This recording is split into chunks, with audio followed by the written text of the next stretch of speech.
On behalf of Akuno Senko for Bay, you know what I'm saying? Jay, where you at? We're trying to help our people elevate. Hope. Hope. We're giving them hope. We doing what we gotta do, you know. Every day, one step at a time, man. We gonna make it happen. Helping our people elevate. Yeah. Sometimes I practice focus, thought, and meditate. I'm trying to come with other ways to help our people elevate. And seeking knowledge make me levitate. The lifted mental state is what results from how we orchestrate. This for the family's sake. Let's self-reflect and self-evaluate. And every day, make sure the steps you take, you calculate. Receive a master's fate. I know I can't exist without the hate, but that's okay. I balance that with higher self today. Success is on this way, and after that, my flesh can pass away.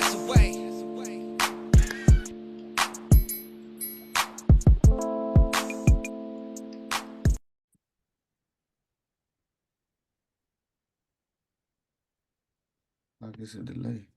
Welcome to Tribal Ujima Study Group, where we'll be on 2 times a month, every second and fourth Wednesdays. We'll come on. You can see this flyer here. You can screenshot it and share it with your friends and family. And we'll come on and we'll build dealing with history, law, and independent thoughts. And so I'm Kwasi. My contact numbers, and you can all, if you want me to email you these PowerPoints, feel free to let me know, and I'll get it emailed over to you.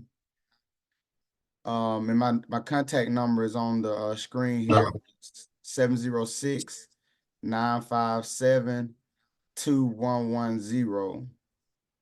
And the website that we have is Ujima Tribe, Ujima Tribe, tribe.net. I say that because there may be some of the blind community may be coming on, and so that's they've taught me to do that, and so that's why I do that while I'm talking. All right, so we'll go ahead and get started now. I know we got some new people on, and I don't want this information to be offensive of any nature, and so I'm going to talk a little bit about some of our previous conversations dealing with etymology. And there was a guy by the name of Philip K. Dick. And Philip K. Dick, there was a notorious quote that Philip K. Dick was known by, and it was the easiest manipulation of reality is the manipulation of words. If you can control the meaning of words, you can control the people who must use the words. And so as this presentation moves forward, don't look at it from a quote unquote religious perspective. Look at it from the meaning of the word itself. And just the meaning of the word itself. Etymology is the study of the origin of words and its different forms in the various different languages. And so etymology is a tool that was presented to me from Moroccan Post School of Government and International Law. And it was very enlightening and thought-provoking to learn about etymology and how it is applied. And so etymology is a great tool that you all can use through critical analysis of words. And so I hope that this information doesn't come off offensive. Be sure to ask questions. Be sure to chime in the chat pertaining to the conversations. Don't just go along with it. Challenge it so that you can grow within yourself. There's no silly questions, because that's how you'll grow. If you have a question that you think may be silly, please ask it, because I know I do, and I don't mind being put in the silly light, because I just want to grow, and that's part of growing. I'm gonna send this link out to a couple more people. Okay, and we'll go ahead and get started, you all. And so yeah, I just want to extend my appreciation to Moroccan Post Government School of Government and International Law, of all the work that they put in with helping to mold me where I can continue to learn and grow within this knowledge. So we'll go ahead and get started here. And the reason, and I'm not tooting my own horn or, I'm some kind of special guy, something like that. I'm showing this because part of what we're doing is community outreach, being part of the community in multiple ways, any way that we can, not just being on Facebook, having a presence within the conscious community and the unconscious community. And so you see here, let me see, they're going ahead. Gotta put the phone over here. So you'll see here, it was more than just me there, but I was in the picture. But we were introducing the youth into agriculture, just planting that seed, the art of the unseen world. And this, we didn't say that this was gonna change the world, we doing all things, but no, it's the art of planting the seed within their mind. And I'm just sending the link when I pause like that, people asking for the link. But we're planting that seed, introducing them into agriculture. And then as you listen to the presentation, you'll see how agriculture and also knowledge of astrology, the different planets, play a role in growing food, when there wasn't a Google, when there wasn't a, YouTube, and when there wasn't, internet, so to speak. What was the technology used then? Because there was thriving civilizations that was able to feed a multitude of people. And so you'll see the importance of Easter, the Ishtar, in relation to agriculture. And so in this picture, we were introducing the youth into agriculture. They were learning germination. And I presented to them as the unseen world on the basic level, just putting those kind of words in their mind. And as I said, community outreach, you want to have a positive presence within your community. So you'll see Europeans here, you'll see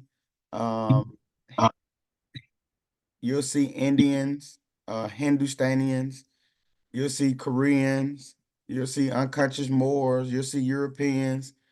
And that's to have a positive presence and to have the youth to critically think and know that when they see Moors, they don't just see a bunch of people, quote unquote, belligerent, going against everything. Because of people lack of knowledge, we appear to be going against everything. I know that we're not going against everything, but due to people's lack of knowledge, it appears that everything we do is going against something, so to speak. And so you want to have a positive presence, and this is part of the community outreach. And just you can mute if you know you're not gonna say nothing right now. Let me just mute so we can flow through this without any extra problems. And so community outreach bi-weekly. So we do this every 2 weeks. Every second and fourth Wednesday. Everything got to have a structure. Everything in nature shows us a structure. The heliacal horizon of Venus shows us a structure. Everything shows us a structure in nature. And so as we present what we want to do, we want to try to have a solid structure, so that people can receive it and can connect to it. But just randomly doing things, it's cool on one side, but then on the other one, people can't line up with it. And so with this chess club is set for every second and fourth Wednesday, unless I'll be in the smoothie trailer. And if I'm in the smoothie trailer, then it's still 2 times a week. We may just do it back to back. But the concept is people can grow like that when they know they can look forward to it. They know that it's going to be on this day, so that's a community outreach. And then we'll start introducing vocabulary words like nationality, post-millennium, or, reversion to sovereignty, or, just different just we ain't saying nothing about being Moors to them, or you not this, or you not that. Just raising their understanding etymology, oblak, and just different words to make them, oh, I didn't know this. I didn't know that etymology was the study of the origin of words and their different forms and how they are traced, but I didn't know that. And then you give them prizes. You see them holding up money. So what I do is I save my Federal Reserve notes, my dollar notes. When I get my dollar notes, I don't spend them. I put them in an envelope, and then I encourage them to try their best. And I don't give them a dollar I don't give them a Federal Reserve note every question they get right, but they know that there's a chance, there's an opportunity for them to get a Federal Reserve note. And so that makes them focus. That makes them, oh, I want to get it right. And I let them know it's not just for that, but this is just an incentive for you focusing, for you paying attention. Now you can go buy your candy, you can save up, you can get your video game. You know, we raffle off chessboards. It's hard to see, but the guy behind me won a chessboard. So just give them things to look forward to. Is the concept of that. And it'll continue to grow as we get other coaches and like-minded people. I create a budget around the program where we can even pay some of the coaches. Just multiply. If you give a coach $75 every session, that's $150 a month. You multiply that by 12, you say, okay, this is how much it costs to get one instructor.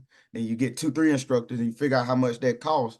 And then you go out and you get sponsorships. You go to the banks, you go to the teachers, you go to the family members. You don't charge them up front. You don't even charge them. They'll donate themselves when they see, that the children is liking it and they're involved in it. So it's all strategy and it's all structure. Here you'll see the AKAs, the Alpha Kappa Alpha Sorority. They gave an award to me, but really should have been given to the tribe. And so I really extend this award to the tribe Ujima, as I didn't do all those. I'm just the face, the one that they see the most. But in reality, I want you all to know it wasn't me alone. I mean, everything that we achieved is not because of just me. I just go out there and do my part, as on the chessboard. Every piece is more valuable as the other one, but it has different moves it can make. And so I'm just the one piece on the board. And so this award was given to me because they see my face and I'm always, present. But it is really to be given to the tribe. And I want to commend them for their hard efforts, whether it's big or small. All of that matters. And I learned that through learning etymology. Just a little word matters. So everything matters, and so I just want to show you all this so you can see the community outreach portion, not just YouTube videos, not just making videos. It's also about having a physical presence in the community, where people see you in a positive light. And so I hope that offer value. And I said it once, so I have to say it again. The goal is for us to start community gardens. You don't need a lot of area to do it. You can do it in your backyard. You can do it on your back porch. You can do it in a vacant lot. You can get with the city of wherever you are. Say, hey, this vacant lot, I want to start a garden for, it helps the environment, helps with erosion, helps with the pollinators, helps clean the air quality. And you figure out what are their concerns, and then you use that as bait to get it going. But it's just to build a skill and have a positive outreach in the community, outside of certain things. All right.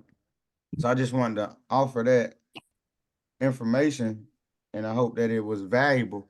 But I want to say again, I commend the tribe Ujima, for all of their efforts. And that's how this award was given, because of them, I'm just the person they always see. And so I'm gonna mute a few people because I don't know why they're unmuting unless they're ready to say something. All right, so we'll do the Q&A recap. I think I actually missed one of the Wednesdays, y'all. I be rolling so much, and I don't mind you all saying, hey, don't forget about the study group, because I'm still growing in this too. And I think we actually missed the 4th Wednesday of February. And but the other 3 that we had, this is a Q&A recap, because there's no point in just keep going forward if we not even on the same basis. This is for uniformity of thought. It's hard for us to move forward if we don't have a uniform mindset. Everybody's saying different stuff, not in agreement. Everybody want to do this. Everybody want to be the first to be right. We got to be well settled to do what we're trying to do and what we're gonna do. But we have to be well settled. So when we do this mass community outreach for its education, every political body will be saying the same information. You won't come to this group, and then we say the United States Constitution is the highest form of law. Then they go to O'Connell group, and he say that treaties and ecclesiastical law is the highest form of law. And then you go over here to Pacola's group, and they say statutes and codes are the highest.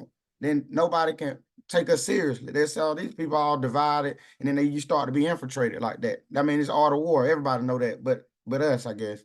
And so art of war is divide and conquer. You find the differences and you exploit them. I mean, everybody knows this. And so we have to be on a solid, uniform mindset so that we won't be exploited so easy as we progress, as we grow, because the enemy will be watching, and some of them will be amongst us. And so we'll start out with this question. You can post your answer in the chat. You can post the answer in the chat. So we'll start with the first question. What is the highest form of law? A, U.S. Constitution. And don't just sit by and just do that. Put an answer in the chat so you can see where you at. So you put your answer in the chat. I'm not going to say the answer. Yeah. Put your answer in the chat. And so you can see where you at, where you need to go. What is the highest form of law? Is it A, the U.S. Constitution? Is it B, China's Constitution? Is it C, treaties and ecclesiastical law? Is it D, statutes and codes? What is the highest form of law? And you all can post in the chat and try not to go along with what everybody say. You want to come up with your own answer. Let me see.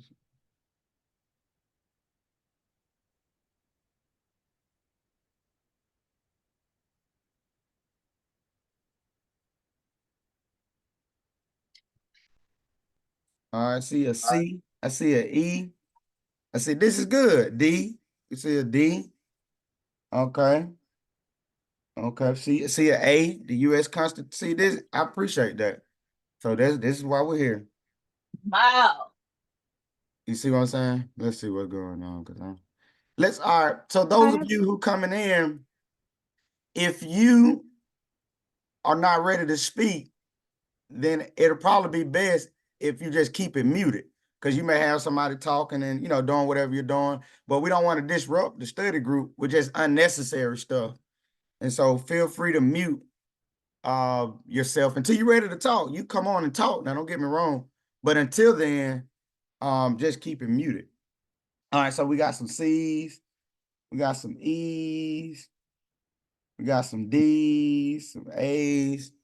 All right. And I have a question whenever it's appropriate. Let me know. It's ready. It's appropriate now. Okay. Or I don't know if we want to go over the answer first. Maybe, because I guess it would have to do with what I think the answer was. What is the answer, Amanda? Well, my thought was ecclesiastical and law and treaties. However, I wanted to ask what the difference is between the two and how, I guess, internationally, the ecclesiastical law comes into play. Okay. Where it comes into okay. Play. So the answer, you all, is C. The reason why it's not the United States Constitution is you'll have to look at various treaties that actually birthed the United States Constitution. So the United States Constitution wasn't first. It was treaties that allowed the 13 states to come into existence and be of a political body recognized by international law.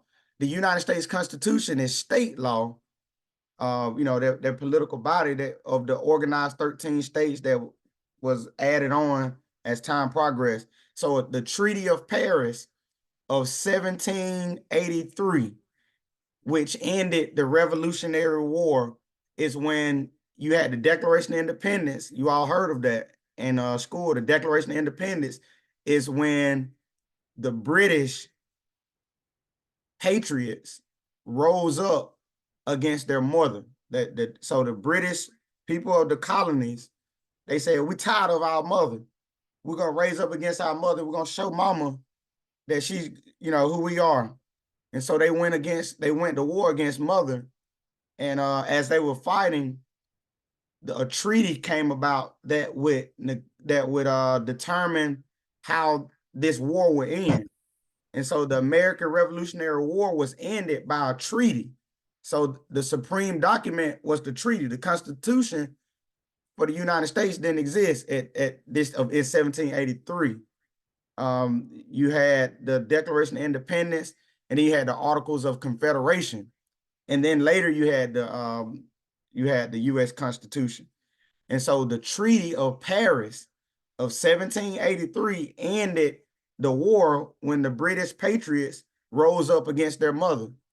So these brothers and sisters fighting against each other. The Declaration of Independence had nothing to do with quote unquote black folks. It had something to do with, see, we got a draw and all that.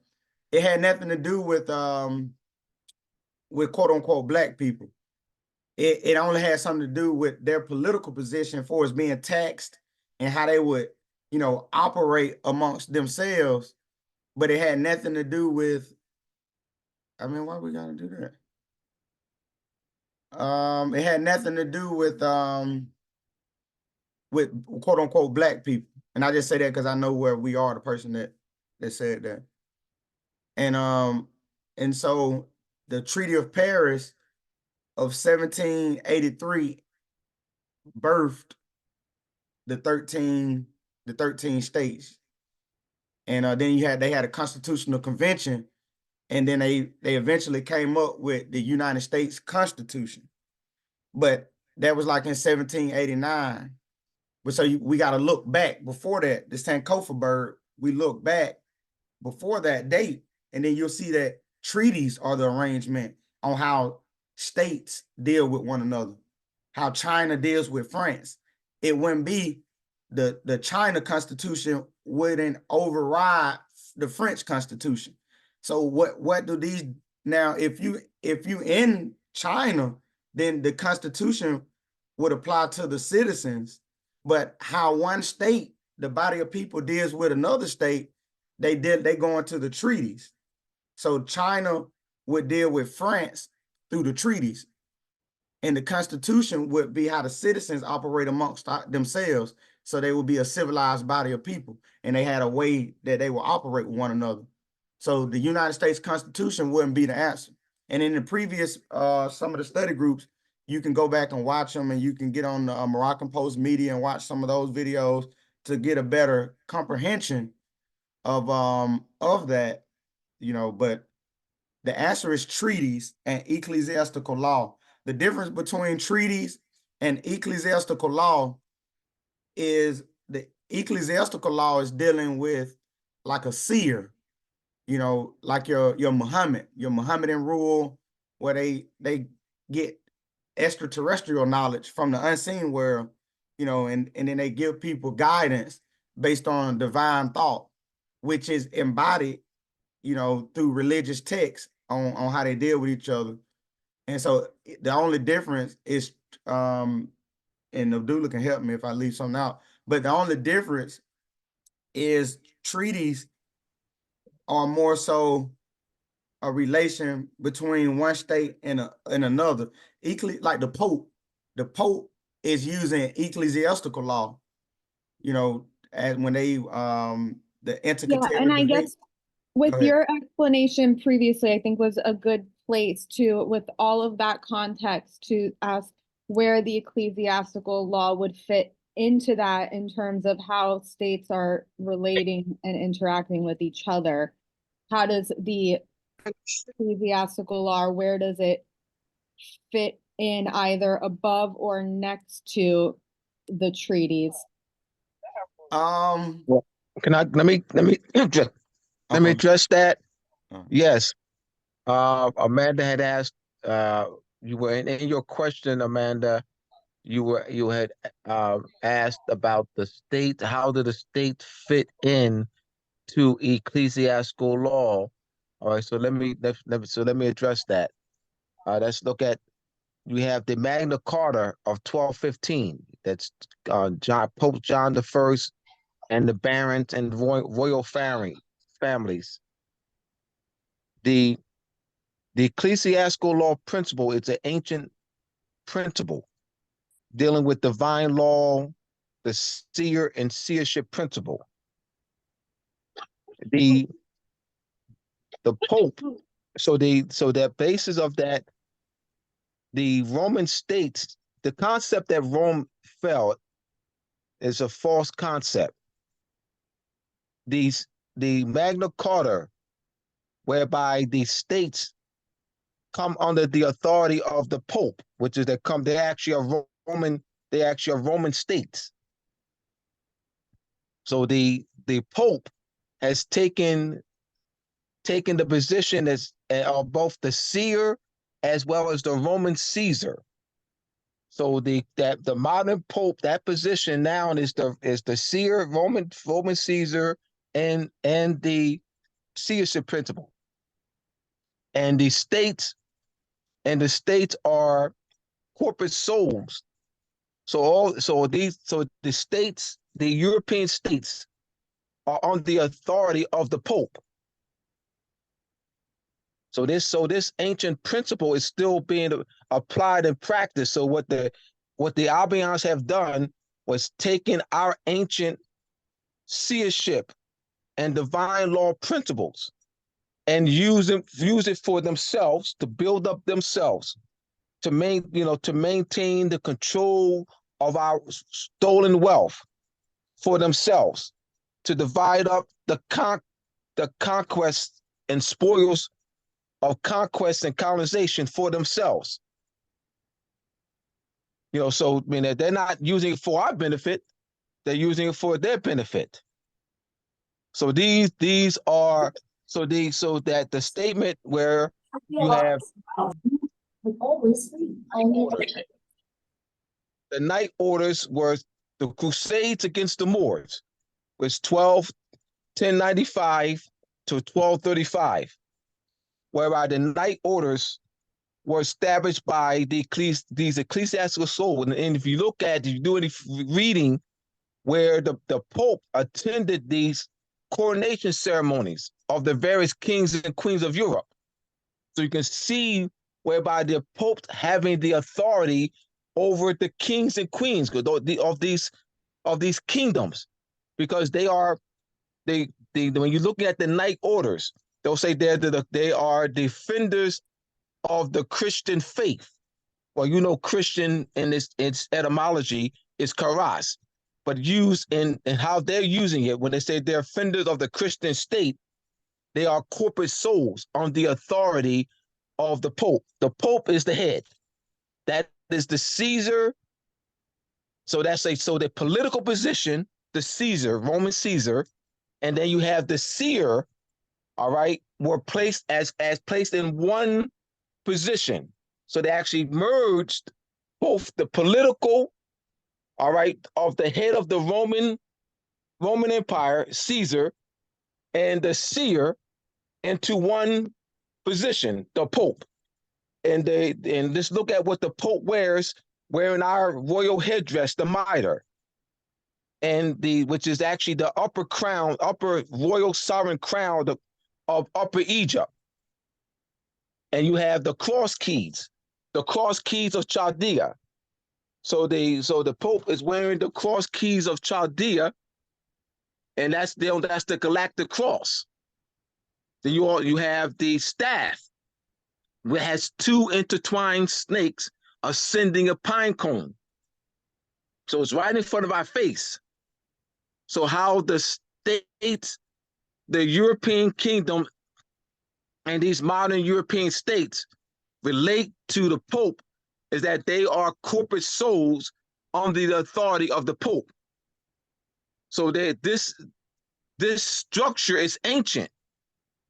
They did not establish this. They're using it for their benefit and to maintain control of the resources of the entire world. Now, just a question with that. So would, for example, the United States be I guess, under that, the authority of the Pope, or would it be under the authority of Great Britain, whose land is being, or who they got this land from? And then by, I guess, through that underneath the Pope, that the Pope would be above those sovereign. Yes. Let's draw a flow chart. So the Great Britain is under the authority of the Pope. And then so you have the child. United States is the child of Great Britain. Those are Roman, those are British subjects who fought against their mother. So let's repeal the treaty. Repeal the Treaty of Paris.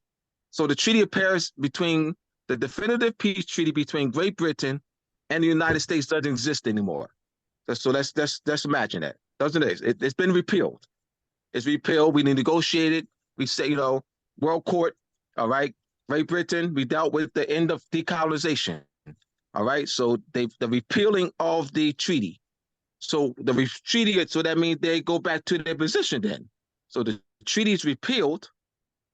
That means they go back to their position as British subjects. Absolutely. So they would. They're still under the Pope, because Great Britain. Let's draw the flow chart. So you have the Pope, you have Great Britain, you have the United States. So they would still be under the Pope, because the Pope is the ultimate authority. That was very helpful. Thank you. Abdullah, could I add something? Yes. Okay. When you go to the Supreme Court, they tell you that they are exercising the common law of England. Before every hearing, if you can go to, what is that free network where you can watch the Supreme Court, they tell you that they're exercising the common law of England. So they're using, the United States is still under British authority, because they wouldn't be using their law, the common law of England, and sitting at the Supreme Court. That's one of the things, if you're a litigator, you pay attention to certain details at the Supreme Court. That's why when I was studying treaties and looking at relationships, Moors had rights in Great Britain. So by Moors being identified in Great Britain, you can utilize law showing that Moors, that's why a Moor had rights. Black, Negro, and coloreds don't have rights, because they recognize Moors in England.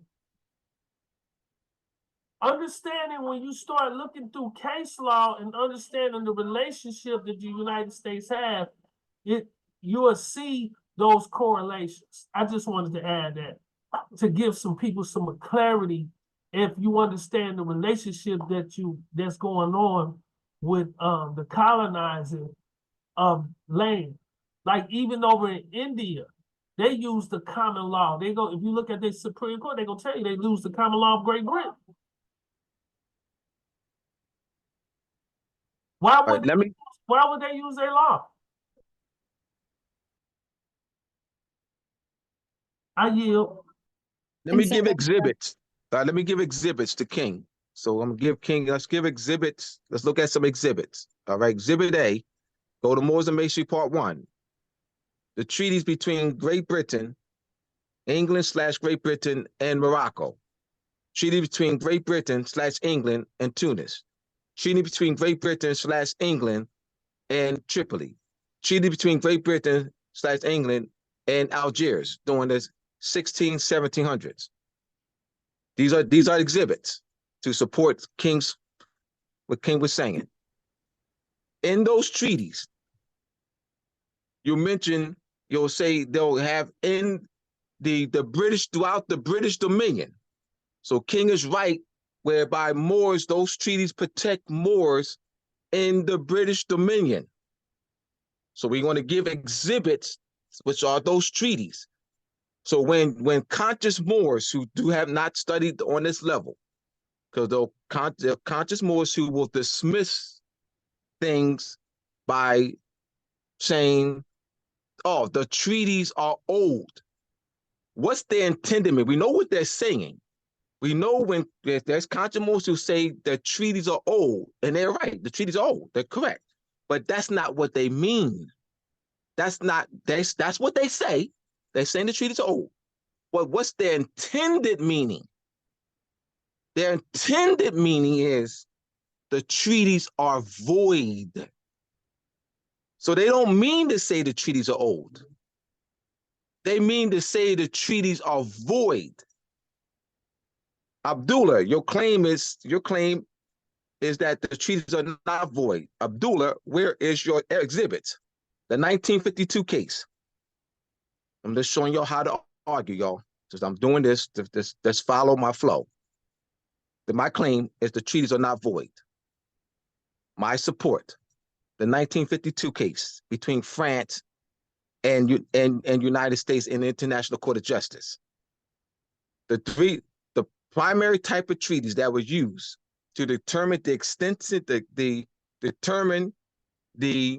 extensive, extraterritoriality, consular jurisdiction between United States with the United States, extraterritorial consular jurisdiction, is the Moorish bilateral treaties with 10 European countries between 1631 and 1892. France stood on Moorish treaties.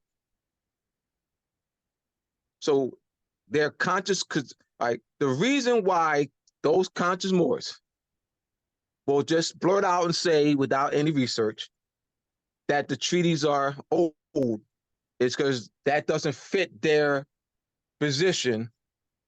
Support the Constitution. Support the Constitution. The 35 Moors, Constitutional Convention. This is the Moorish government. So any issue of treaty study, or they'll often say the only treaty between Morocco and the United States, or the only Moorish treaty that is valid is the treaty between Morocco and the United States, 1787 and 1836. But we know that that's not the case, because France stood on those treaties in the 1952 case in the International Court of Justice.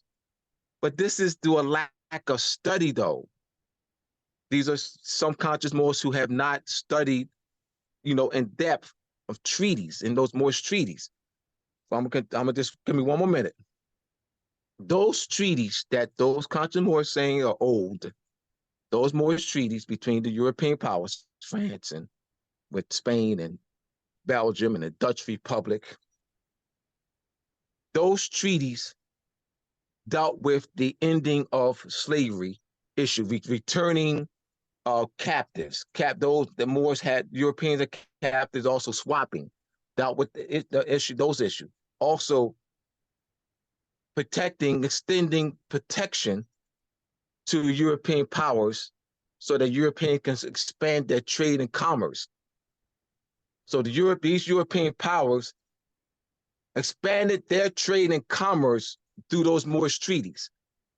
I mean, those Moorish treaties that these conscious Moors are saying old, those treaties positioned them to where they are today. I have to talk this way because it's through a lack of study. I get it. It's through a lack of study. They've been guided as I was. So I understand where they are, because that's where I was for 25 years. I know where they are. I know how they're guided, because I was part of guiding them. So I already know. I was part of guiding them. So I already know. They watch me. They listen to me. And they'll say, well, Abdullah, you said this, and I have to admit, yeah, I did that. I said that for 20, I was there I'm not there anymore. All right? I yield.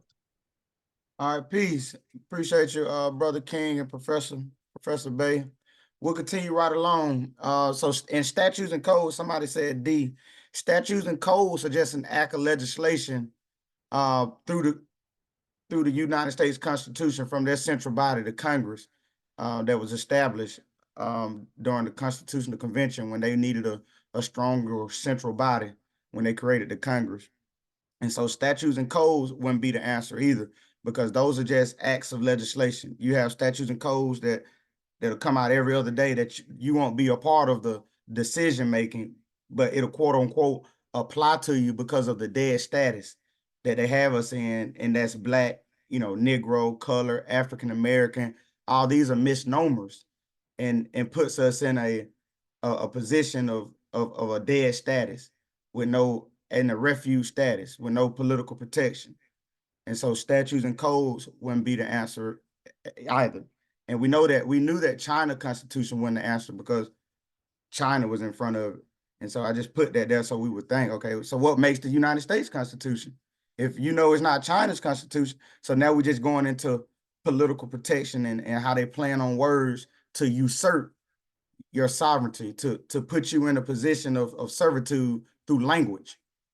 And so the answer was not D either. The next question, and just post your answers in the chat.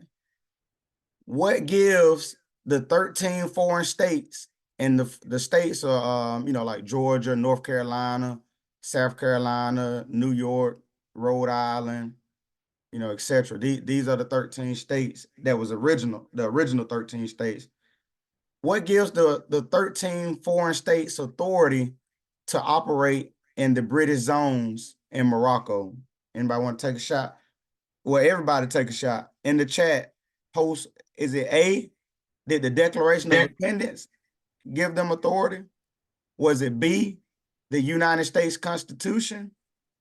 Was it C, the Treaty of Paris of 1783? Or is it D, because so-and-so said?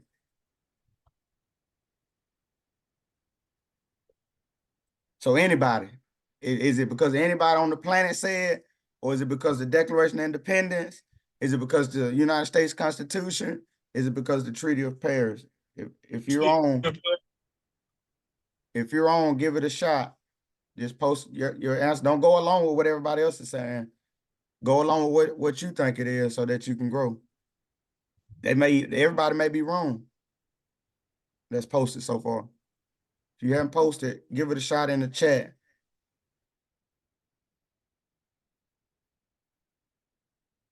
Don't be afraid. Anybody that said that, so the answer is C. Anybody want to come on, maybe about a minute or two? Why is the answer C? So we can keep it flowing. Do y'all want, can I intercede? Yes. Okay, this is Brother King L. Bay. Treaties is always done between nation states. That's the law of the land, treaties. Depending on whatever was going on, if it's a treaty on commerce or whatever, they specify certain terms and conditions in the treaty. So when you're dealing with nation state or statehood, as they modernize it, they always deal in treaties. And then the treaties may turn into domestic policy, being ratified into the domestic policy, into statutes and code based on the circumstances. But it's always when you're talking about statehood or nation states, they always deal in treaties, dealing with landlord and tenant rights, especially if it's dealing with land. We want to look at the question here, King. What gives the 13 states, New Jersey state, South Carolina state, North Carolina state, Virginia state, Massachusetts state, Georgia state, Rhode Island state. What gives those 13 original states authority to operate in the British zone in Morocco? Okay, so that's because you look, there's four answers. I mean, there's four. You got A, B. I know when we talk about the Treaty of Paris, but I was trying to give to make it, because some certain principles and guidelines. Because that's where I try to make my strong points on with the principles. Because the treaty between these nations, right? They specify, like in these 13 colonies, and gave them certain rights that they had. Only the sovereign over that landmass can make such a grant, and they have to make such application in relationship to such rights to occupy those territories. So the Treaty of Paris was one of the contracts, is the contract that they utilized to stipulate how these treaties could be occupied and by the signatory powers to allow such actions to be utilized under this contractual agreement. Yeah, we want to be clear that we want to make first. We want to make sorry. Well, we want this be clear on what the answer is. Let's look at what is the answer. Let's back it up. What is the correct answer? C, Treaty of Paris. Yes. That's why I want to say we make sure everybody is clear on that the correct answer is C. Yes, that's why I wanted to just backtrack. That the correct answer is C. And why is C the correct answer? You got to go to the treaty. You have to go in the treaty to answer. Now my question is, why is C the correct answer? And somebody put it in the chat, and that's what I was alluding to. Why was C why is C the correct answer now? Because we want to make sure that people are abundantly clear on this. Why is C the correct answer? And Brother Yisrael Bey, you want to read that, what you posted? Yeah. Yeah, I can read it. Article 1 in the definitive peace treaty between Great Britain and the United States via the 13 states. So that's why the Article 1 specifies. Can you read Article 1? Can you read Article 1? I'll have to pull it up. Hold on. Yeah, we continue, but let's pull it up because we want to be clear. People that they know why is C. We don't. All right. The reason why, and Kwasi knows why I'm doing this, because these are multiple choices, and we want people to. It's all right. If someone's asked you, you're talking to somebody off the street, you're talking to your coworker, your friend, your loved ones. And then you say, well, C's the answer, yeah. And then someone asks you, your loved one, coworker, family member, your child, whomever, teacher, whomever. Well, why is C? Why C, Abdullah? Why C, Kwasi? Well, I don't know. Then so that's why we want to go. We want to make sure you understand why C is the answer. So once Israel get Article 1 up, then he'll. Yes, go ahead, my man. Go ahead. Article 1. All right. Article 1 in the Paris Peace Treaty of 1783. His Britannic Majesty acknowledges the said United States, viz., New Hampshire, Massachusetts Bay, Rhode Island, and Providence Plantations, Connecticut, New York, New Jersey, Pennsylvania, Maryland, Virginia, North Carolina, South Carolina, and Georgia to be free, sovereign, and independent states, that he treats with them as such, and for himself and his heirs as successors, relinquishes all claims to the government, propriety, and territorial rights of the same in every part thereof. Now that's what and People versus Godfrey, which is the 1819 New York State Supreme Court case. They refer to what? 1783 Treaty of Paris. That New York made the claim that even though it's a United States military base, but it's where the base is. So they're not saying that the incident happened on the United States military base. That's on the federal level. But it's where the incident is, so they refer to 1783 Treaty of Paris, which is Article 1.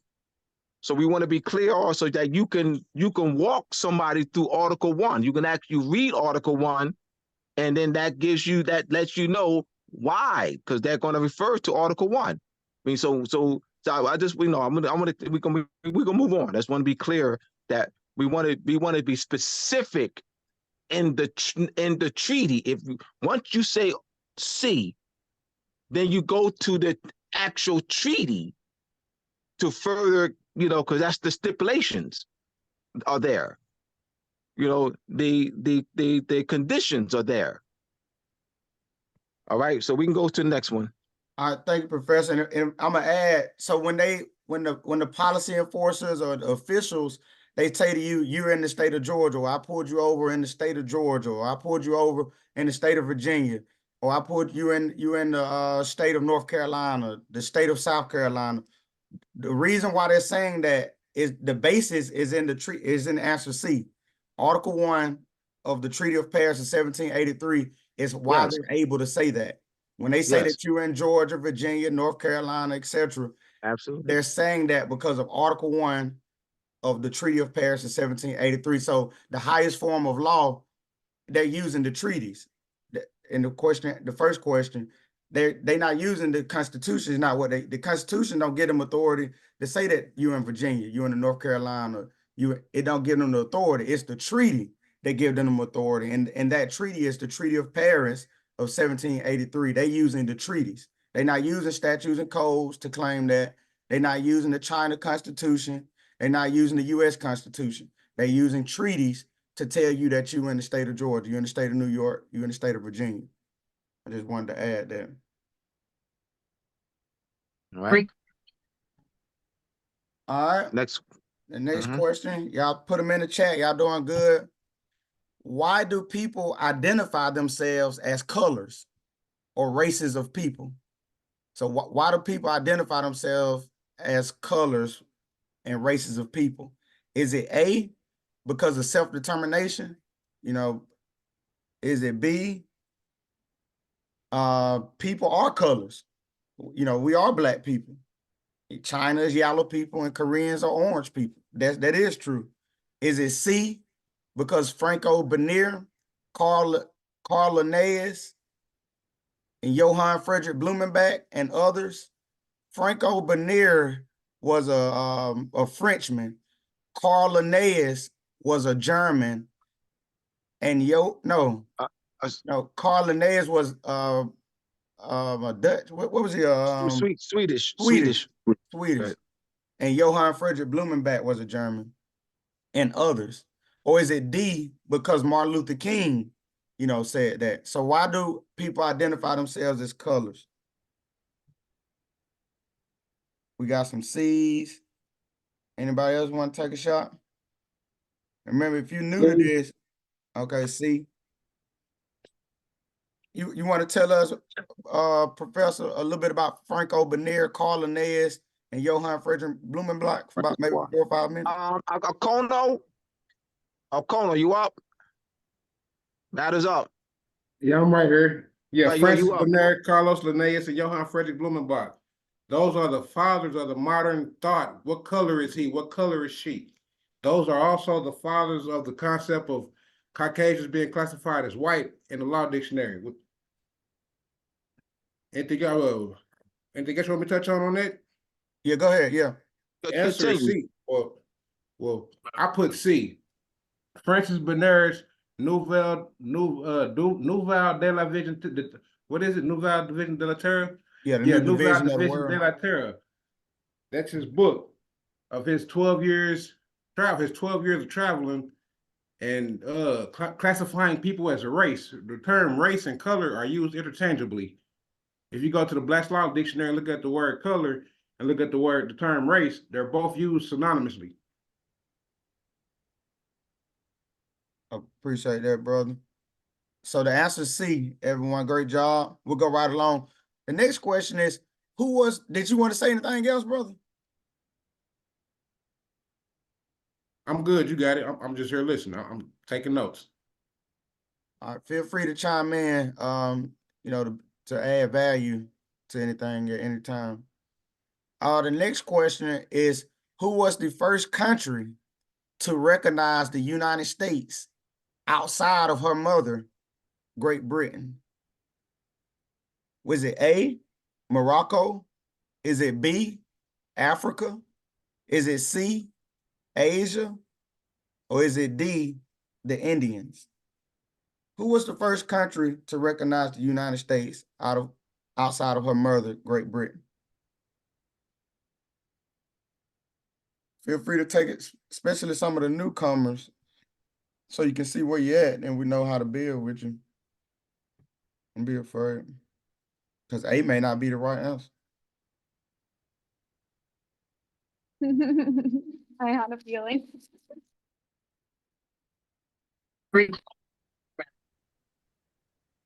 We got 2 people put an answer, 3. I mean, anybody else want to take a shot? All you gotta do is put it in the chat. What do you all think the answer is? Trick question. The Morocco recognized the United States before its mother, Great Britain. Well, you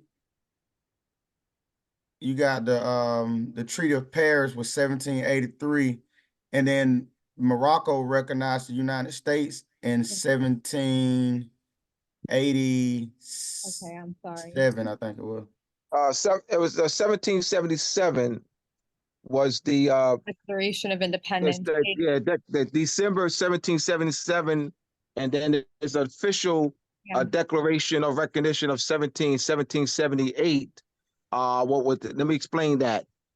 There's a 1763 treaty between Morocco and France. That there was a loss of power, where France gained more concessions in that 1763 treaty. The 1631 treaty between France and Morocco, whereby the French had to, and pay a great deal of tribute to us, and that was like a death knell for France, that 1631 treaty. Now, going up to 1763 now, where France gains more power and thereby more concessions.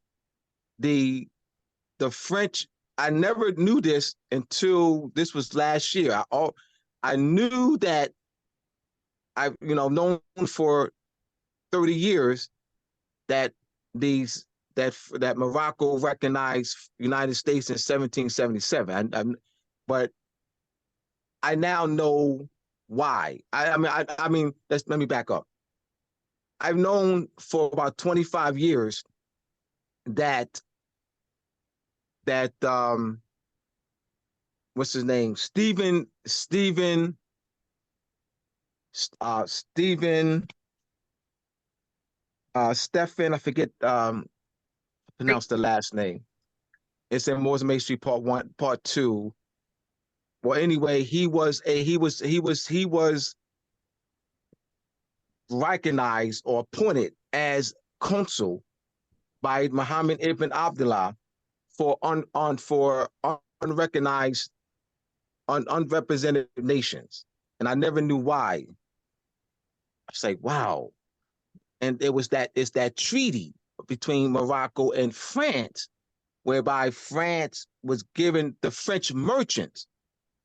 So Stephen was a French merchant. So the French merchants were given great concessions in that treaty. You got the name? The French merchants were given great concessions in that treaty. So the French merchants could actually extend recognition. All right. So it's actually the French merchants. So they're saying Muhammad ibn Abdullah, yes, but it's because the French merchants gained great concessions. So that's why the French merchant was appointed by Muhammad ibn Abdullah, appointed the French merchant so the French merchant was the one that negotiated that recognition for the United States. I mean, it wasn't that Muhammad ibn Abdullah just did it out of the goodwill. We always thought that. We always thought that Muhammad ibn Abdullah, out of the goodwill, recognized the United States. No, it's because the French merchants gained concessions in the French merchants. The French merchant, brought in, negotiated on behalf of the United States to be recognized by Muhammad ibn Abdullah, because the French merchants had that power, and that was given that concessions under that treaty. That's why I said, oh my goodness, all these years, whew, all these years. And just look at France's position and relationship to the United States. The South, Thomas Jefferson went to Europe to try to facilitate a European Union against us, Morocco. And also look at France's position relationship to Morocco, to United States. France in 1778, you had the 1776. In 1776, you had there was the plan. You had the plan of 1776, whereby the French king would protect the United States against Moorish attacks. That is the plan. This is the Moorish Part 2. And you also have the alliance between France and the United States of 1778. So you just look at, this here, and then also look at the issue with France losing. This all ties in, y'all. I have to just bring it full circle. Remember, France lost a large portion of our land to Great Britain in the 1763 Treaty of Paris between Great Britain and France. Great Britain ceded Canada. France ceded Canada to Great Britain. France also ceded the Northwest Territory, that's Michigan, Minnesota, Indiana, Ohio, Illinois, to Great Britain. Great Britain made a deal with Spain, because Spain assisted Great Britain. Great Britain made a deal with Spain to have France cede Louisiana Territory to Spain. So look at that. So look at the role. So now you begin to see why France is given this great concession and hugging and this relationship with United States, because France is trying to gain. France helped the United States against Great Britain. You understand why? Because France had lost all this land. So France funded this whole lie of, the army was tattered, and they was funded. That's why they accumulated so much war debt. The Dutch funded them, France funded them, Spain funded them, because they had interest to fund them. All right, so that Great Britain would not gain this tremendous control. So they went against Great Britain by funding their child, Great Britain's child. They funded Great Britain's child so that they can strengthen their Great Britain's child, so that Great Britain's child, the United States, could, they could have that in with the United States over Great Britain. Remember, France lost that war, the 7-year war, to Great Britain. So all this, I'm doing this, y'all, because you have to learn how to connect the dots, that how these events are all correlated. And this is part of analysis. What I'm saying is related, so I'm just tying all this together for you. And this is in More Information Part 2. All right, I yield. Peace, appreciate you, Professor. So so I can get more understanding and make sure I'm right on it. So you're saying there was in 1776 the French merchant recognized the United States. In 1777, Muhammad ibn Abdullah recognized the United States because of the treaty between France and Morocco, whereby the French merchants gained great concessions. So the French merchants had a lot of influence, and in that treaty, the French merchants were able to bring in others, i.e., the United States. Okay. So by virtue of that treaty, Muhammad ibn Abdullah appointed a French merchant to be the representative, the Moorish representative. You're not Moorish, but to be the representative for unrepresented nations. Right. So United States being unrepresented, so the French merchant, Stephen Descartes, I think Stephen Altabot, I got it. Stephen de Altabot. Stephen de Altabot was appointed by Muhammad ibn Abdullah, a French merchant, all right, to represent unrepresented nations. And so therefore Stephen de Altabot represented the United States, all right, and that authority was through the treaty, because the French gained great concessions. The treaty between France and Morocco, 1767.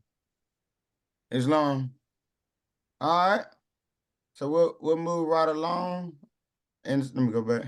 So the question was constructed, but a certain way. The answer is A, but actually it was Morocco, or through France, recognized the United States before Great Britain, before the mother. In 1783 is when Great Britain recognized the 13 states known as the United States. And so it was actually Morocco, through that treaty, through France, representing the unrepresented nation. So the answer is still A, but actually it was Morocco recognized recognized the United States before Great Britain. All right, we'll move right along. Keep in mind, I want to say this, Kwasi. Mm-hmm. The treaty, the treaty between Great Britain and the United States has more weight for the United States. Right. Let me explain. Right. All right. Yeah. For 25 years, I had taught for 25 years to thousands that the Peace and Friendship Treaty between Great Britain, between Morocco and United States, was the treaty of all treaties for the United States. That was the treaty of all treaties for the United States. That there was no treaty in the world that was more influential for the United States. I taught that for 25 years. That is not so. The treaty between this is part of cleared up misconceptions that I taught. The treaty between, look it for yourself. Don't say Abdullah said anything. The treaty between the Peace and Friendship Treaty between Great Britain, between Morocco and the United States, does not allow the United States to operate upon the land. The treaty of Peace and Friendship between the Moroccan Empire and the United States, there is no cession clause. There is no land boundary cession clause in that treaty. So the North Carolina, South Carolina, Georgia, Massachusetts is not given any authority to operate upon the land through that treaty. So how is that treaty has more weight for them than the treaty doesn't? The treaty between Great Britain and the United States, because it's that treaty, as Kwasi put it, allows them to operate upon the land. the treaty for, meaning, because they're assuming that, see, the British sovereignty was a transfer to them through that Article 1 of the Definitive Peace Treaty, meaning that, so their authority, that New Jersey, I'm just reiterating, because I'm bringing in a strong, at that point of that, of showing that the treaty between Great Britain and United States is greater, has greater influence, it's greater importance for them, not the treaty between Morocco and United States. Because that treaty allows them to operate upon the land. They, like the Kwasi said, that new Georgia state officials will not be able to make the claim that Kwasi is traveling on Georgia state roads without that treaty, because that's the transfer, because Great Britain extended British sovereignty on our land through conquest and colonization. So the Georgia colony, which was set up by the Crown, British Crown, that's an extension of British sovereignty on our land. Georgia state, meaning whereby that sovereignty is transferred to Georgia state. I mean, Georgia state assumes rights under the boundaries of the Georgia State Colony Charter. So now that is vested, that authority is now vested in we, the people of Georgia State. It's not the Georgia State Constitution. It's vested in we, the people of Georgia State, through Article 1. So Kwasi put it very right, clearly, but I was making the point that, as I taught for 25 years, that the greatest treaty for the United States is the treaty between His Imperial Majesty and the United States. That is not so. Let me continue. So I want to make this point very clear. Article 2 of the treaty between Great Britain and the United States. Article 2 is whereby His Britannic Majesty relinquished the Northwest Territory to Virginia. That's Michigan, Minnesota, Ohio, Illinois, all right, Indiana. That's the Northwest Territory. That's in Article 1, Article 2 of the Definitive Peace Treaty. It was relinquished to what? The Virginia state. So you have, let's look at it. So you have France. So from France to Great Britain, right, to Great Britain, that Virginia colony expand, all right? So in 1763, when France ceded it to Great Britain, now Virginia colony makes the claim, all right? So therefore, Virginia colony became expanded, all right, through that, from Virginia colony, all right, to Virginia state. In 1783, Virginia state, because Virginia state was relinquished that, and then now, so in 1784, Virginia state cedes that, the Northwest Territory, to the United States and Congress assemble. But it's through that treaty. That treaty holds great weight for them, more so than the treaty between Great United States and Morocco. Just look at them. Don't, please, y'all, do not say Abdullah said. Just look at both treaties. These conscious Moors will refute me without examining the. Abdullah, you know what you're talking about. Yeah, read the treaty between Great Britain and the United States. Well, I don't need to read that. So you're going to challenge me. You're going to refute me and say I don't know what I'm talking about without reading that treaty, without reading the definitive peace treaty between Great Britain and the United States. You're going to refute me. Now, that's illogical. when you read the treaty, oh, then you can have a basis to refute me. Because you'll see for yourself that how they gain control of the Northwest Territories through that treaty. How they gain control of the 13 is through that treaty. You're talking about tremendous wealth there. You're talking about a major issue that was addressed that 6 states would have walked out of the Constitutional Convention, because that was the Northwest Territory was the deal breaker. There was, so understanding that. So I understand. All right, I'm gonna move on. I don't, because I don't want to get away. But Kwasi, I wanted to take this opportunity, Kwasi, to really solidify the point. Because you got to keep in mind that you gotta understand why I'm passionate with this. I taught the misconceptions for 2,000 people for 25 years. So I feel compelled whenever I have an opportunity to make sure the point is nailed home and very, very clear. I feel compelled because it's almost like it's like an absolution for me. This is my absolution, because of what I had done, teaching misconceptions to thousands of people.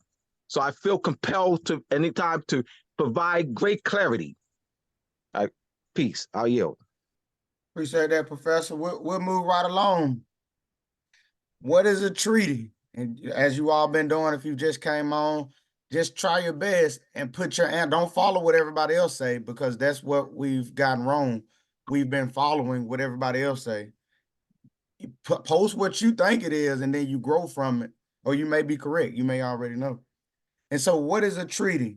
Is it a treaty is a binding formal agreement that establishes obligations between 2 or more subjects of international law, primarily states and international organizations. Or B, treaties are old.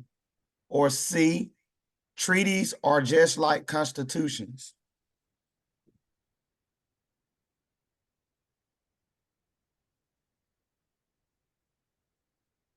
All right, yep. The answer is A, you all.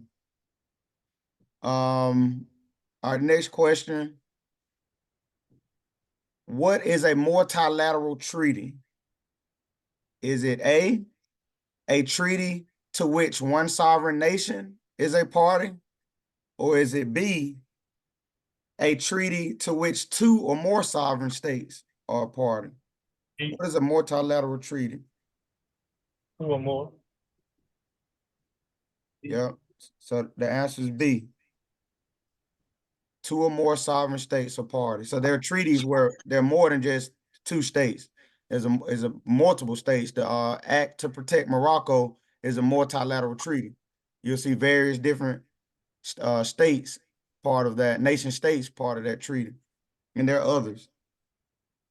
Would a treaty between 2 states only be a bilateral treaty, not multilateral? Or yeah.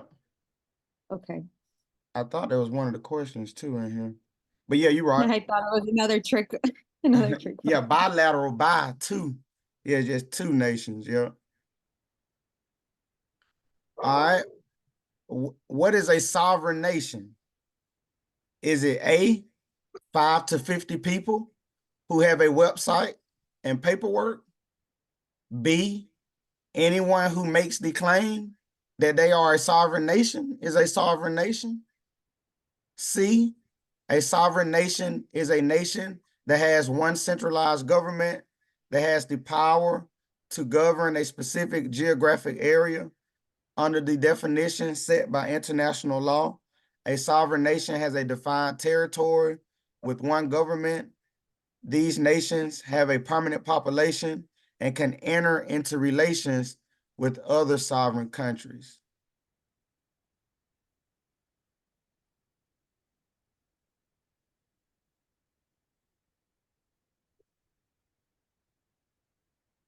And just so I want to make sure I'm clear on it. It's because you got a sovereign nation. It's saying, but it doesn't have to be one centralized government, though, right? Or would that be a sovereign state? a nation is a makeup of multiple states, right? And then so a sovereign nation would be the multiple states coming together under one centralized government, where you have a sovereign state. Well, it still be one centralized government then, right? You're talking about a confederation, Kwasi. Mm-hmm. You're talking about a federal government. Like Russia. You're talking about like Russia, the Soviet Union, the USSR. You're giving an example of the function of the Soviet Union. The Soviet Union was a consolidation of sovereign states that was part of the family of nations, Ukraine and them. All right, they were sovereign states. All right, so the USSR, United Social Soviet Republic, that was a confederation of several independent sovereign states that's formed that's a federal government, because that's confederation of independent sovereign states. So Soviet Union is a prime example of that. And then so when they broke up, now let's look at the term reversion to sovereignty. They went back to because they were old states. They were old in the original states. So they made the claim through reversion to sovereignty, and they re-entered the international community as old in the original state, those member states of the USSR. All right, that's a federal government. Another federal government, the Iroquois Confederation, that's a federal government. The Iroquois Confederation, that's a federal government. That's 5 independent sovereign states. 5 independent sovereign states forming what? One union under a constitution, the Iroquois Constitution. That's a federal government. That's the principles of federalism. This is where they got it from. This is where the British subjects got it from, that concept of federalism applied by the 5 independent sovereign states forming under one authority through a constitution, the Iroquois Constitution. That's a federal government. Islam. All right, we'll move right along. That question there is the same one. I thought I put bilateral in there. All right, what did the Treaty of Paris of 1783 do? A, treaties are old and don't apply. B, it ended the Revolutionary War and gave the newly formed states authority to operate within the colony's charter boundaries as a new independent state. Or C, it didn't do anything at all.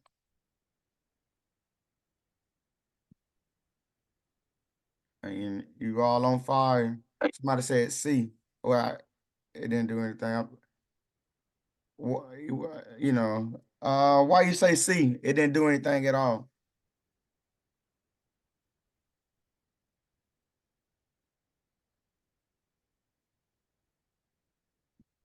Owner who said C, or was that the other question? Let's see. Maybe that was going to the other question.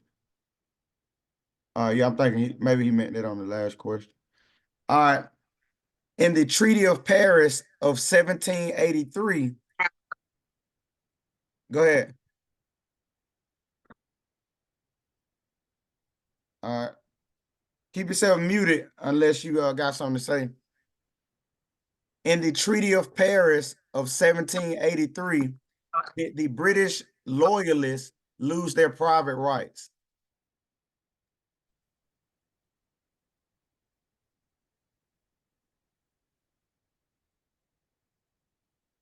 Yeah, and the answer is no. And I posted the treaty in the chat. And in that treaty, you'll see where they talk about the British creditors still being obligated to what they had before the war. And so nothing changed for the British subjects that was part of the colonies. It didn't change to the states. The British still had what they had, and they just layered over the colonies and formed the newly formed states as a layer over the colonies. But the British creditors who had houses, horses, none of that changed on how they operated with that. It still stayed the same. until they start issuing, you know, legislation, statutes and codes and stuff to try to, you know, usurp some of their rights later after that. But in that treaty, the British loyalists, they didn't lose any of their private rights. So the answer is no. And we'll open this up. It's not an ABCD answer. I just want somebody to come on and kind of talk, you know, for a minute or so, 2 minutes, 3 minutes. Name a few weapons outside of guns, bombs, and arrows. Because a lot of times we're taught, you know, with just guns, just I want to go shoot this, or, you know, if they shoot me, they at war with me. But what are other tactics of war? And name a few weapons outside of guns, bombs, and arrows. Somebody talk about that. What are a few weapons outside of guns, bombs, and arrows? Well, one we've talked about is the weaponization of words and applying different meanings to words that are not the true meanings. Constructive language, yeah, language, yeah. And I'm glad you came on, Amanda, because that was the question for somebody to come on, but I appreciate you all putting it in the chat as well. Semantics. Sorry. No, you did good. You came on. That's, you know what I'm saying? People posted it in the chat, but I was asking somebody to come on and verbally talk about it. And you did that. So you listened. But I do appreciate everybody else who posted in the chat as well. Anybody want to add to that? Anything else? What about food? Nobody said anything about food. Can your food be used as a weapon? Yeah, the educational system. The media, television, the There music. we go. That's all. Let's talk. Now we're talking. The media, propaganda, water. What else can be used as war, as weapons? Your emotions. Did you say medicine? Yeah, medicine. No, we didn't say that, but yeah. Licensing. Licensing. Expound on that, King, right quick. Why licensing? Because certain things, like you need certain license to deal with certain resources. So what they will require certain licensing so they can put a tax. So one of the weapons that they use is taxation to keep funding their agenda. So a lot of us are continuously have to pay for these licenses. That's a tax that we're continuously funding everything for them. So we'll never get ahead, because if you think about federal income tax, they take almost 30% of your money before you even get it. So they're constantly subjugate us to this tax. So we'll always be under their rule of thumb if we don't come under that taxation. That's a weapon in which they utilize to keep us, you know, in poverty, to strip us from being able to thrive. Islam, beautiful. Music, you know, music is another weapon. What's some more weapons? Have we missed any? I mean, we said a lot. Go ahead. They use our feelings. Huh? They use our feelings as a weapon against us. They use our feelings, emotions. Yeah. Yeah. I would say religion. They use our ignorance too, of not knowing much. Yeah, our ignorance. They use constructed meanings, as brother said, religion. They constructed that meaning of religion. So yeah, they use constructive meanings. Yeah, good. Yeah, good. I just like to build and talk, y'all. Yeah, that's what we got to be on a uniform mindset. So don't just be concerned just about guns and bombs and arrows. You got to be knowing what's going on. And so, what is international law? You Kwasi, can I add one more before you go in? Oh yeah, go ahead. Yeah. Entertainers, celebrities can be used as a weapon towards our people. You know what I mean? We follow these trends. You know what I mean? The Ice Spices, the Sexy Reds, or the Money Bag Yo. You know what I mean? So the entertainers is also a weapon that they use against us. Yeah. Yeah. So that's the art of war. And so all of it's war, but you can make a people passive and not even, they can't even talk about guns and bombs and arrows because they got in the headlock. They don't know what to do. What is international law? Is it A, international law is the same as the United States Constitution? B, international law is a body of legal rules and norms and standards that apply between sovereign states and other entities that are legally recognized as international actors? Or C, a law or body of laws promulgated by state legislature? Got a lot of B. We got what, 2 B? Yeah, somebody said paper genocide. Yeah. Race, the race thing. Okay, a few B's. Anybody, what about C? Nobody think it's C? My neighbor just said C right before you said it. Okay. Tell them to get on and talk why they think C. He right here. Go ahead, bro. In my opinion, a law or body of laws promulgated by state legislator. Now, I don't know. I haven't had a chance to get up to reading savvy on a lot of the facts, but in my current knowledge, that is the option that seems like the logical one to me. Explain why it's the logical one to you. Name a few weapons outside of guns, bombs, and arrows. A law or body of laws promulgated the state legislature. Well, what you said, state legislation. So what you feel like a state? What is a state? Because you thinking that, because I guess we're not clear on what a state is. So why do you say, I mean, what do you think a state is by the meaning you have in your mind? Because that's what's giving you the answer, because you fuzzy on what a state is. So what is a state to you?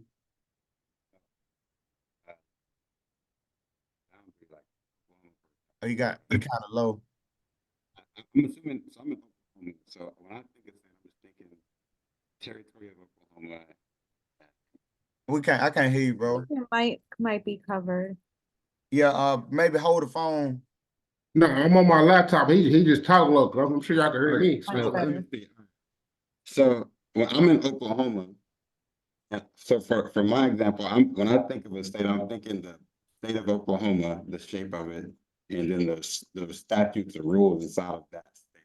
You know, there's like I'm assuming when I think, and I'm also maybe international law. When I think of international law, I'm thinking laws that's exactly what it says, law that multiple states.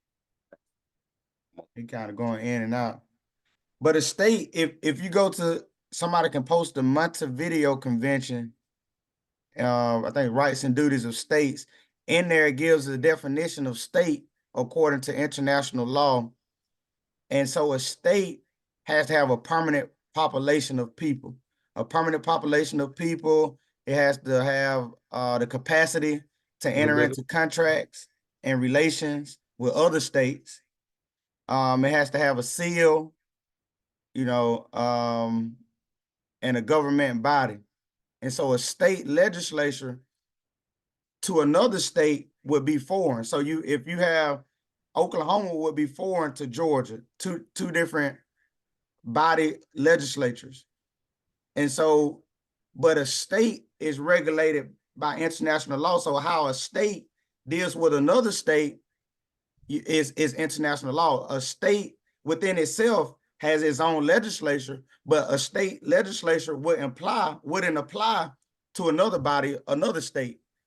And so I guess, so Oklahoma statutes and codes wouldn't apply to me in quote unquote Georgia because I'm not in that state.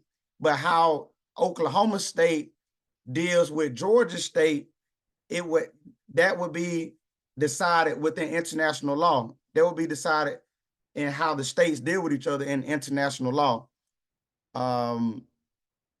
So like, let me see. So, let's see, Article 1. So like if you got Virginia State and they have a dispute with North Carolina, in this sense, they would use the United States Constitution. But if it's a foreign state, somebody not party to the United States Constitution, if it's a French citizen has a dispute with a Virginia citizen, then they would go to international law and how those different states deal with each other through the contract, which is the treaty. So the treaty would be the contract that they would go to. They wouldn't go to Virginia State Constitution to handle a dispute between Virginia State and a French citizen, because now you're dealing with a foreigner, a foreigner having a dispute with another state that he's foreign to, that he has no political allegiance to. So the statutes and codes or that state legislature wouldn't apply to that French citizen, but the agreement of the treaty or the contract between the two states is what would apply, and not the state, not the laws of that particular state. It would be the agreement between both of the two states on what they came up with, and what resolution they came up with on how disputes would be remedied amongst the two, if that helps. It did. That help? Is that good? That's clear enough, or do we need to add on to that? I think you cleared me up. You cleared me up. Okay, so yeah, you got state legislature. It just deals with a body of people who alleges citizenship, whether it's subjects or citizens in that area. But if you consciously part of a separate political body that has treaty relations with that state, then they would look to the treaty. They wouldn't look to the state legislature, because those two states have an agreement, a pre-existing agreement. The legislature just dealing with the people that's compromised within that body of that political body. So the answer would be B. It would be international law, the body of legal rules, norms, and standards that apply between Oklahoma and Georgia. So I'm just doing it like that. Oklahoma and Virginia, Oklahoma and North Carolina, but really they're still foreign to one another, but they would use, but they're all party to the United States Constitution. So Oklahoma doesn't need a treaty to deal with Georgia or Virginia, because they're all party to the United States Constitution. And so that's their central body. So they would go to the United States Constitution to handle a dispute between the two. They wouldn't go to a treaty, because they're all part of the United States Constitution. But if you're not part of the United States Constitution, France is not part of the United States Constitution. So a French citizen having a dispute with a United States citizen, the United States Constitution wouldn't apply. The treaty, the agreement, the United States Constitution is a state. It's a nation state. So the United States is a nation state. They comprise of multiple states.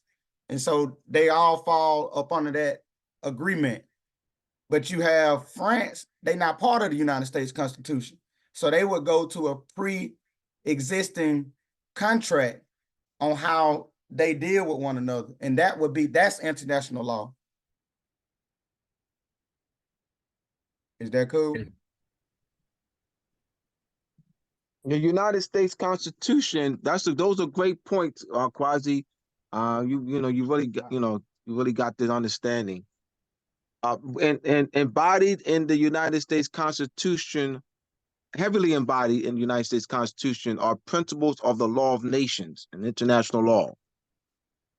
That was because of the states had violated, even prior to the treaty between Great Britain and the United States, the states had confiscated the Tories' property, and also had what's called the Trespassing Act. So these issues were settled in that 1783 treaty between Great Britain and the United States. And then even before the ink really got dried, the states were at it again, violating the treaty, which would have led to another war. So here comes Alexander Hamilton, Thomas Jefferson, John Jay. We got to settle this matter. So there was a proposal to amend the Articles of Confederation is led to the United States Constitutional Convention. So you have the proposal to amend the Articles of Confederation. You also had the Federalist Papers.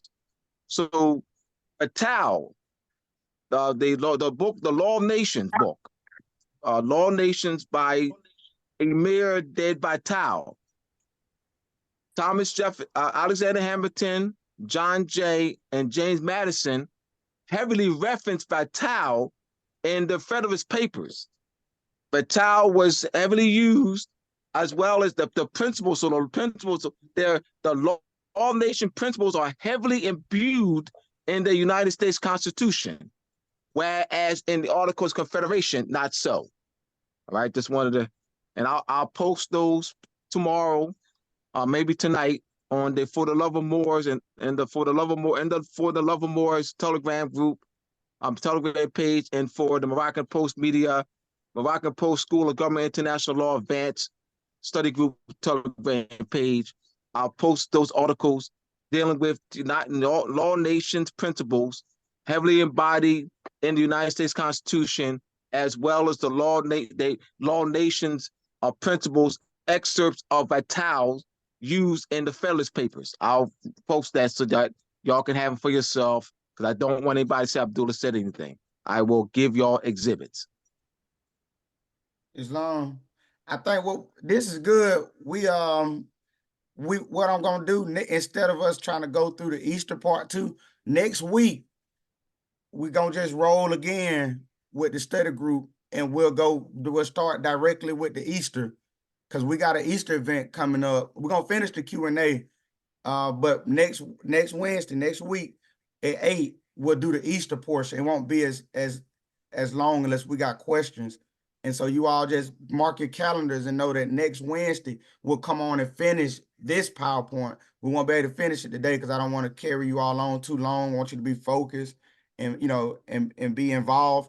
And so next Wednesday we'll do the Easter portion, because we have an Easter event coming up, and we're gonna use that day as community outreach to reach people, to build, and to give information on just plant that seed. We're gonna be playing games. And you can duplicate. You all in other areas still have time, and you can take this concept and you can duplicate, even if it's 30 people, 20 people, you can duplicate this and be able to build your community outreach where you in a positive light, where you feeding the people, you got games, you got prizes. So they look at you as because most people in their unconsciousness, when they come about this kind of stuff, you look kind of in a bad light to them because they haven't studied.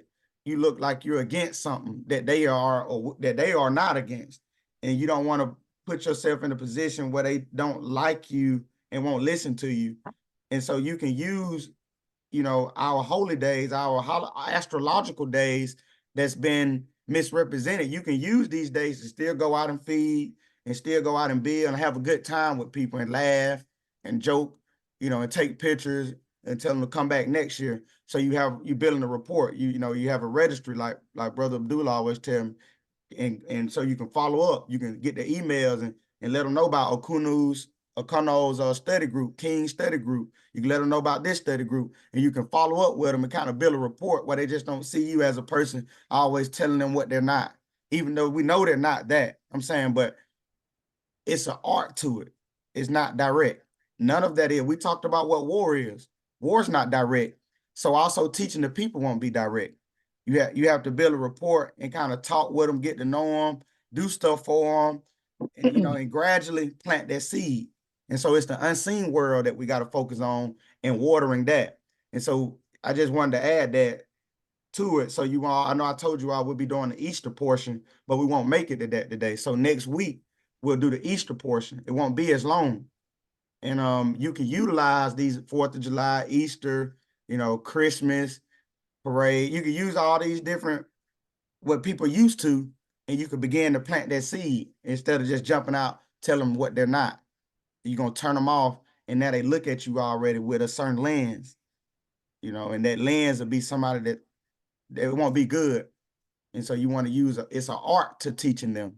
And part of it is getting to know them for who they are and building with them at the level they are, and not just talking over them, acting all superior for us. We know that you know more than them, but that's not how you present it though. All right, Q&A recap. What is the meaning of color of law? Is it A, the complexion of your skin, B, blue, black, green, purple, etc. are colors in law? C, the property possessed by an object of producing different sensations on the eye as a result of the way the object reflects or emits light. D, an appearance, semblance, or simulacrum as distinguished from that which is real. A prima facie or apparent right, hence a deceptive appearance. A plausible, assumed exterior, concealing a lack of reality, a disguise or pretext. And we got a few people posted D. And so yeah, the answer is D. You can go to the Black Law Dictionary and look up color. Color has nothing to do with like the complexion or anything and things like that. It's dealing with a cover up, a mask. You know. So yeah, you all are right. Hey, can I add that the etymology of cover, like you said, it means to hide or conceal or to cover up, and also, like I said, yeah, race and color are used synonymously in the law dictionary. That's it, though. Beautiful. Great ad, brother. Let me see. So when people say they colored people, that's a crime against humanity. And we're gonna go into that on the next one. Human rights violation, because humans have nationalities, and the color is not black is not a nationality. African American is not a nationality. Before you tell them they're more, they saying that they black. That's not a nationality. Black is not a nationality. African American, Indian, colored man. These are none of them are nationalities.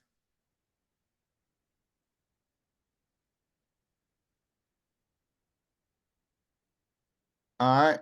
In the Bible, what's the term blackmore used, which was replaced in the King James Version with Ethiopian? All right. In which Bible was the term blackmore used, which was replaced in the King James Version with Ethiopian? Was it A, in the Quran? Was it B, in the Geneva Bible of 1599? There's another date too. I never can remember that other.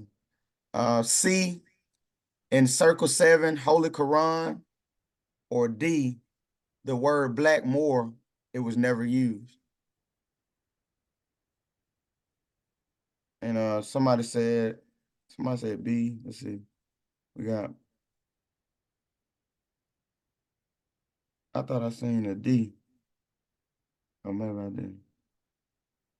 Yeah, the answer is B. Yeah, in the Geneva Bible. You can Google Geneva Bible, Jeremiah like 13:21 or something like that. But you can Google Geneva Bible, the Blackmore, Jeremiah, and it'll pull up various chapters. I believe it's like 5 or 6 verses in Jeremiah where it says Blackamore or Blackmore. Yes, same verses in the King James say Ethiopian. Yep. It's about 9 or 10 of them. Yeah, but it's multiple verses, yeah. Yeah, multiple verses. Yeah, and you all can use that. Just not, hey, y'all, you're not black, but you just can say, hey, y'all, what you think? Just as if it's new to you. You sit down with your mom or your dad, and you like y'all doing Bible study. You pull out the King James. You say, damn, what about this? Don't tell them what they're not and all of that. Just, I wonder why they changed this. And then you can start dropping little nuggets, showing them other things. It's an art to it. War is not direct. Actually, war means to bring confusion anyway. So war deals with bringing confusion.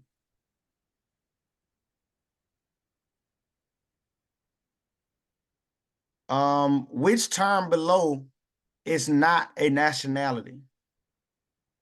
A, Moor, B, Chinese, C, Frenchman, D, Black, Negro, Color, African, and Indian.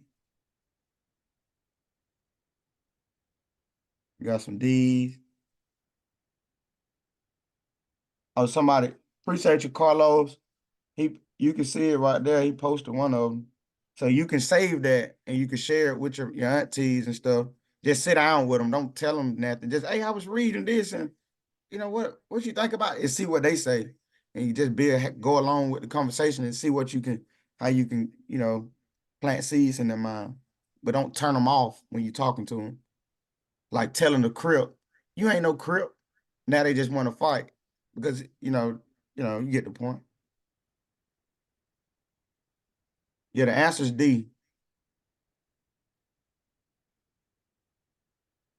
Do words change meanings over time? A, yes. Words change meanings through music all the time. B, no. You have the constructive meaning of words used for social conditioning. C, yes, because the dictionary defines words differently. Or D, yes, because so-and-so said. Do words change meaning over time? A, B, C, D. What you all think? Somebody's, I'm gonna be singing stuff. All right, somebody said B. Anybody else want to take a shot? B.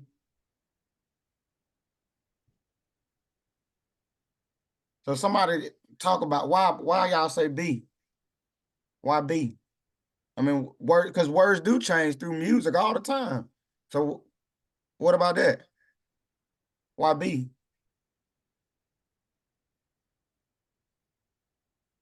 Because the etymology holds the true meaning of the word, so no matter how it's applied, that is still its true fundamental meaning. Right. Yeah, music just using the connotative meaning, an assumed meaning, it's understood to mean that, but it's just used as like slang, like the word bitch. It means female dog, but people now be like, what up, bitch?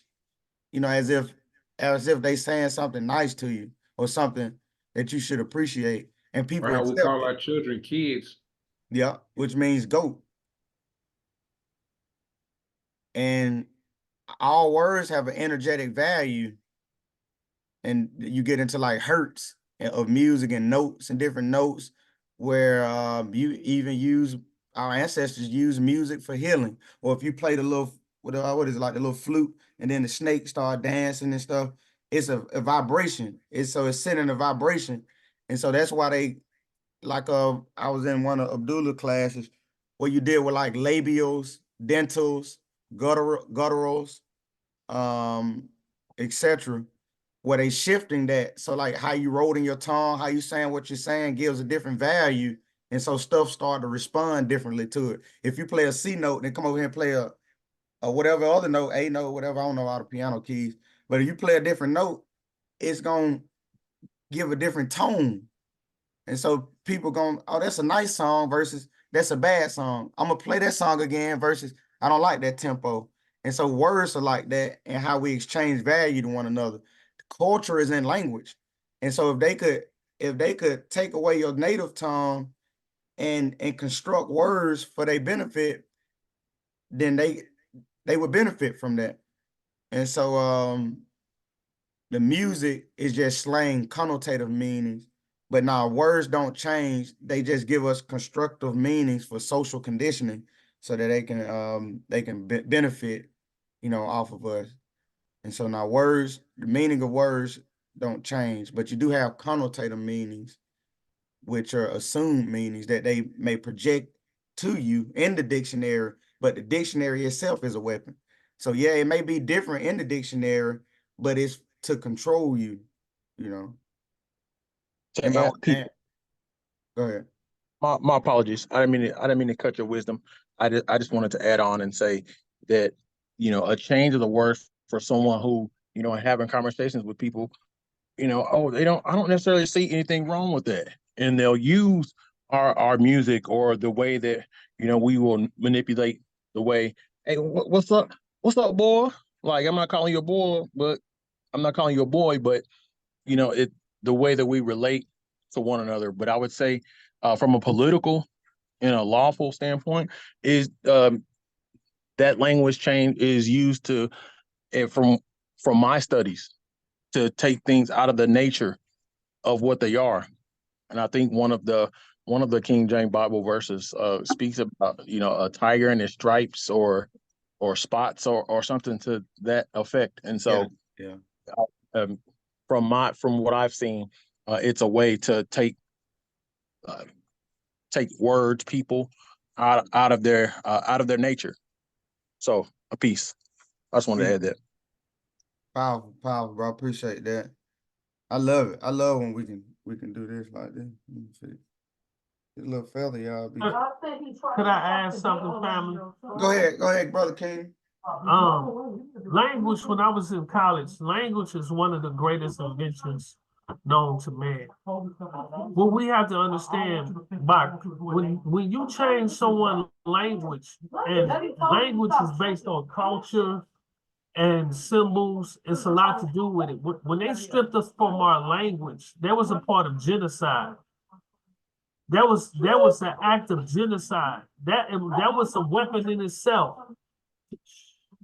For us to not be able to speak our native tongue, to be able to familiarize with each other and recognize each other. And what it has done, it had destroyed the fabric of our own communities. That was one of the greatest weaponry. Y'all asked, was a weapon. That was a weapon. And I'll just add that today in Russia, Vladimir Putin is consistently expressing that one of the big issues is that in Ukraine, they're not allowing the Russians to speak the Russian language. And he's likening that to genocide as well. So it's not just King. Great ad, man. Yeah, you put it into what's going on now. Even though all this going on now, but I'm saying, I like how you added that. All right, and yeah, this will be recorded, and it'll be posted on the Tribal Dreamer Study group. I'll post it in Ukano's group, and then the Telegram groups. I'll post it in those too, if my phone let me do it like that. I know I can do it from the computer, but maybe I gotta download Telegram on my laptop. Maybe I can post it that way. I know Brother Travis asked, would it be recorded, or Josiah? And so yeah, it's recorded, and I'll post it in the Tribal Dreamer Study group, and you can share it with others. If you want this PDF too, you can take it and do your own thing with it. But we'll keep going. All right, what is etymology? We get ready to close, you all. A few more minutes. What is etymology? A, I don't know. B, it doesn't matter. Or C, the history of a word shown by tracing it or its parts back to the earliest known forms and meanings, both in its own language and any other language from which it or its parts may have been taken, true sense or original meaning. So C, yeah. All right, then next week, we're going to get into the true meaning of Easter or the Ishtar, and that's dealing with Venus. So before we go, I want to just tip my turban and my fez and give gratitude to Brother Abdullah and Shem, King, Akano, for all the work, and others, and all the work that you all are doing, and continue to continue to do the work. As it helps me grow. I get on a lot and listen to the videos and get caught up. But I also want to just extra extend my gratitude to the Moroccan Post School of Government and International Law for just taking the time out, not even charging, me or others for this information. And I just want to appreciate all the hard work, all the dedication that's been put into this. And, as we continue to grow, I'll be here and I'll be excited about the growth and turning it all into more and more action, implementing community outreach, getting involved in the community. This is part of what we got to do. And, we also got to get out in the community. And so I just want to appreciate, because without knowledge, though, you can't get in the community the proper way. You can get in the community and give misconceptions and, argue with people like you see some of the Israelites do on the side of the road, debating and stuff. But this gives you a sense of another way to look at it, where you don't even want to debate. You want to figure out the code on how can I unlock this ignorance and give them the truth. So it gives you a whole different view rather than just arguing and want to be right and debating with a whole bunch of people. We got to listen to not judge people on what they said, but look at why they said it though. And so it gives you another view. Like, I don't want to argue with the brother because he said what he said. I want to find out more why he said that. And so that gives you a sense of learning this person rather than, oh, he just said this, he don't know what he's talking about. Why is he saying this? So that means you got to sit down and have dialogue with him and appreciate him still, even though he's unconscious. You got to appreciate him and where he's at. And so it's the love of our people that will extend us forward. And so as we gain that knowledge, we still want to be humble as to how we got here. And brothers like Abdullah who taking the time out, we got to be that for the next group and continue to sow that seed and continue to grow and be humble through our growth. But before I close, anybody else want to come on and say anything, add anything? Or? I just want to say I appreciate you for having me on your platform. I appreciate Abdullah, Brother King, those who are listening. Make sure y'all share this information. This brother's doing a great job, great presentation. Like I say, thank you for letting me be here. And I look forward to building with you brothers in May. I'm going to keep saying that. Oh, Peace. yeah, Philadelphia. Yeah, May 18th, we'll be in Philadelphia. And it's the tickets of $125. And it's also just practicing on using our Federal Reserve notes because you're going to spend it anyway. So you might as well come on out, get in the energy, be there, hear what's going on, feel the sincerity, be enlightened or come to enlighten, but support, you should want to support because finance is an issue. And so we want to be able to pull our mental resources together to be able to continue to thrive forward. As we learned, the United States was funded, by France and Spain, and people were supporting them. So we got to first support ourselves and be able to, not mind giving a couple notes to be able to come out and be a part and learn and be amongst, conscious brothers and sisters who have a concern for community and the future generations, and so May 18th, you can go to Abdullah Bey's Facebook page. It's pinned on the Facebook page, and you can go to the Eventbrite link, and you can purchase your ticket. You can save like $25 a week. If you get paid every 2 weeks, you can save like $50. And so you'll have enough, by time. And if you're going when we on these study groups, you can actually pool together with other Moors who want to go, but maybe that we don't got enough to get the room or something. And you can go in on the room, one of y'all get a 2-bed or want somebody get a little pallet, sleep on the floor or whatever. To be there, I mean, it takes sacrifices. Just checking. I hadn't heard you got home. But yeah, May 18th. So I hadn't heard that you made it home. Oh, he don't know. Let me mute. Yeah, I was gonna say, me and 3 other brothers are carpooling, and I think it's $55 a piece for us. What I looked up. So like you saying, yeah, people come together, it'll be cheaper for you know what I mean, to make that travel, a lot easier, and it's gonna be a great event, man. I'm looking forward to it. And if you just shy on a couple dollars or something, you make, I mean, if you're trying to go, I mean, I may have $20, $30 to add to it. So make it known, you know, so we can know where everybody at. And communication is what propels us forward. And so we want to be there. Some of us who maybe have some extra fiat notes, you know, we all give a pool together, the ones who already know they're going, or like if you're a panelist or something, they fund you, we may get a pot and put together $20, $30 to help those, you know, purchase their tickets so they can come. You know, different. That's what we ought to be trying to think of, if you know, to help other people go. And so we all pledge, you know, $10 a week, you know, or some, or 15 every other week or something. We pool that pot together, so we're able to help those who don't have enough funding. Well, we get their room, you get your own ticket, and then we help put a little bit on your room. We can do this, you know, so don't let not having a bunch of Federal Reserve notes make you where you don't even think about going.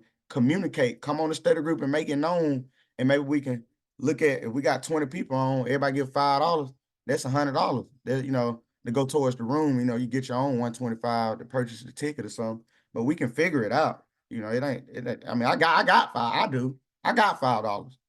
If I may, Brother Kwasi, Go ahead. When we did the J's for A's here, we looked at it, we took, if 60 people donated $5, that's $300 right there to our event, you know what I'm saying? So each 60, that was for $300. So that's how we were able to fund the entire event. So like you said, I mean, yeah, just pitching a little bit here and there, and that makes a whole lot of a difference.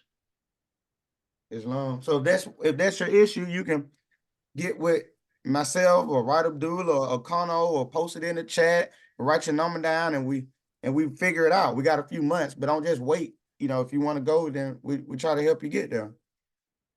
Anybody else?